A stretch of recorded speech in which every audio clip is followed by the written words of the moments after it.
Victoria's Secret was founded in 1977 by Roy and Gay Raymond as a response to packaged underwear. Underwear Roy Raymond considered to be ugly floral print nightgowns. He's not wrong. As of 2019, Victoria's Secret is still the top lingerie retailer in America. So why isn't it more liked? The company is experiencing its lowest sales on record, and the fashion show, what was once a huge cultural event, is no more. Since the cancellation of the Victoria's Secret fashion show, many people took to social media to say that they won't miss the show at all. But it's not just the show people are shunning, it's the entire brand. So is it time to cancel Victoria's Secret? Here are the top 10 reasons why that might be a good idea. What is gravy? You're watching InformOverload, your ultimate cure for boredom and cringe potato jokes. I'm Charlotte Dobre. You guys absolutely love my video on the top 10 shocking reasons why the Victoria's Secret fashion show was cancelled, so I decided to do a follow-up. There were a hefty amount of you with plenty of valid things to say in the comments of that video. So why don't you subscribe so we get to hang out every day, and you should follow the IO team on social media. Let's get into the tea, shall we?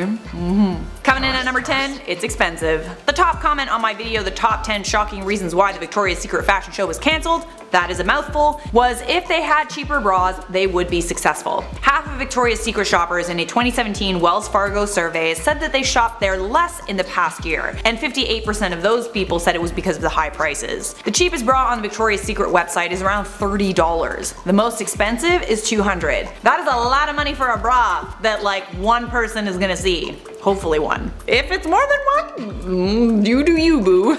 It's also a heck of a lot of money to spend on something that's cheaply made. Which brings me to my next point. And at number 9, poor quality. The quality of Victoria's Secret products has substantially gone down in recent years. Sure, back in the day, the quality was top notch, but customers who've been loyal to Victoria's Secret since the beginning of the company have vowed to no longer shop there because of this. There are thousands upon thousands of negative reviews and social media posts written by angry customers. Customers that say products fall apart after 2 washes, in the delicate cycle, bruh. Others say that the wires come loose and poke you in the armpit. I hate that so much. Not only the quality of the product has gone down, so has the customer service both online and in the store. The prices have gone up or stayed the same, yet the quality of the experience of Victoria's Secret has diminished. Coming in at number 8, cultural appropriation. Victoria's Secret has been accused of cultural appropriation several times, and even when they got backlash, they did it again. Likely because they got free press out of it. Why is that problematic? Because the company employed very few ethnic models, and they wouldn't put the ethnic models in those costumes. The show featured elaborate costumes, some inspired by indigenous cultures, some inspired by African beadwork. Of course, the costumes were beautiful and expertly made, like that time Adriana Lima wore that Maasai-inspired number. But they also put white models in those costumes and headdresses that had a spiritual significance. And also, their models are hypersexualized. It's offensive to those cultures to put their sacred headdresses on the head of a supermodel wearing lingerie, and the company didn't seem to care that it was offensive because they kept doing it. At number 7, they don't care about women's needs. Models were hypersexualized and the bras were uncomfortable. Women have worn corsets and pushed up their boobs for centuries, all to attract a husband so that we had some security in life. But now women don't need husbands in order to survive. We make our own paper, boo boo, and don't you forget it. Victoria's Secret is a lingerie brand created by men for men. Don't at me, I'm not a man hater. I love having a boyfriend. I also love everything men bring to the table. I also love dressing sexy for my man. But why is it that my bra, the bra I wear every single day, even when I don't see my boyfriend, has to be catered to someone other than me? Because that's how Victoria's Secret sees it. When asked why they wouldn't include plus size or trans models, Chief of Marketing Ed Razek said that would ruin the fantasy. Wait, whose fantasy are we ruining? The male fantasy? In at number 6, they're outdated. Ideal female beauty in the 90s, when Victoria's Secret was at its height of popularity, is not synonymous with ideal female beauty today. We went from valuing Kate Moss's stick figure to valuing tiny waists and enormous butts, which, side note, is also very hard to achieve by natural means. Unless you're doing about 500 squats a day and are constantly shaving your tummy, you're not gonna get that perfect hourglass figure without the help of a plastic surgeon. Back on topic, how is it that Victoria's Secret are a lingerie company yet breasts aren't catered to? How does that make any sense? The average breast size in America is a 34DD, so why did Victoria's Secret main marketing ploy only feature women with small breasts? Kate Upton was actually rejected by Victoria's Secret because of her curves. Their products are designed for models with small busts, and there's a reason for that. It was to showcase the padding and push-up capabilities of the bras, to show how they can make a small-breasted woman look like she has cleavage. Halfway there now, at number 5, they're not cruelty-free. This either means that Victoria's Secret tests on animals or pays for animal testings. Sure, in some cases, brands have to test on animals because they're required by law to do so. If a product is made in China, for example, the Chinese government requires testing on animals. Victoria's Secret has expanded sales to China, and they started paying for testing on animals so they could sell their products in China. Of course, I'm not talking about bras. It would be kind of weird to test bras on animals. I'm talking about Victoria's Secret perfume. As of November 2019, Victoria's Secret is not cruelty free. Depending on how you feel about that kind of thing, in this day and age, it's pretty hard to agree with that. And at number 4, it's not ethical. As late as 2011, it was reported that cotton that was grown in West Africa used to make Victoria's Secret bras was picked using child slave labor. The cotton was then sent to India, where it was turned into cloth, and then Sri Lanka, where the cloth was turned into panties and bras. To make matters worse, at the time, the products were labeled incorrectly as being produced under fair trade standards of labor. Okay, so that was in 2011, what about lately? Based on a 2018 ethical fashion report, We Good On You gave the brand a not good enough rating. Basically, it sucks to work in a Victoria's Secret factory. Workers don't even have the right to make a complaint or the right to a living wage. In at 3, they make women feel bad about themselves. The only way most women, and I say most women because some of you are blessed with perfect supermodel figures, but for the vast majority of us, in order to look like the models on the runway and in their ads, we would have to diet and exercise and nearly starve ourselves. And even the models in the Victoria's Secret fashion show would put themselves through crazy.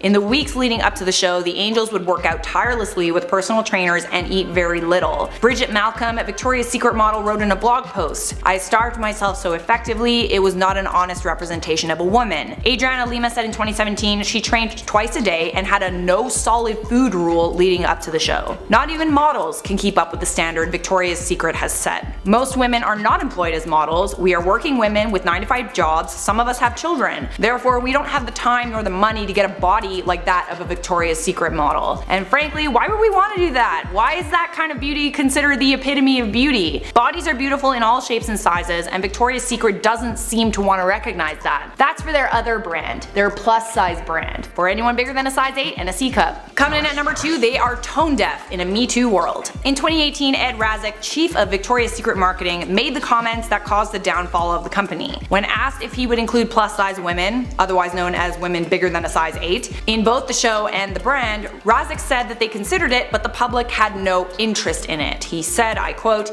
"They didn't have any interest in it and still don't." Honey, I beg to differ. Maybe you don't have any interest in seeing inclusivity on your runway, but female consumers definitely do. But I'll get to that next. This is exactly the kind of comment that alienated women, their prime customer base, just a year after the Me Too movement began in 2017. By the way, Ed Razek resigned after he said this, shortly after the Victoria's Secret fashion show experienced its lowest viewership ever and sales plummeted in 2018. Oh, and the owner was friends with Jeffrey Epstein?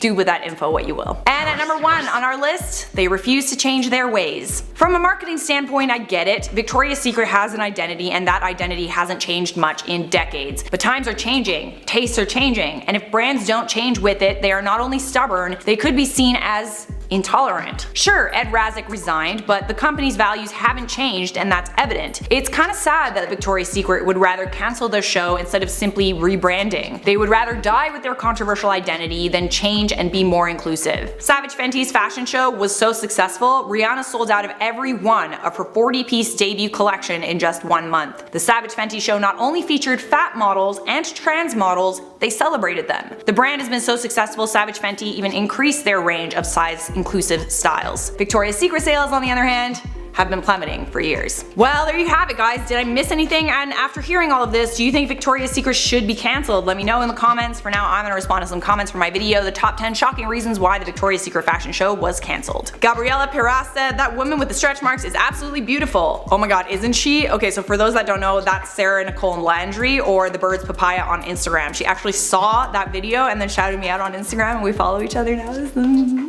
Sorry, I'm excited.